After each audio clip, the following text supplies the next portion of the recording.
ছেলের মুখে গন্ধ পেয়েছে। আর শারিবতা খামরান, এরে মদ খাইছস? কয় না বাবা, শারিব তো নাবিজ, আমি নাবিজ খেয়েছি। নাবিজ খাওয়া যায়। নাবিজ হচ্ছে রাত্রেবেলা আরবরা দুধের মধ্যে শক্ত খুরমা ছেড়ে দেয়।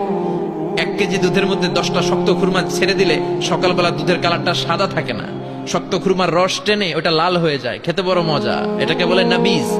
কিন্তু সকালেই খেতে হবে। ওইটারে যদি 3 দিন জমায় রাখেন, 4 দিন জমায় রাখেন, ওইটাও গাঞ্জা হয়ে যাবে, ওইটাও তারি হয়ে যায়, মদ হয়ে যায়।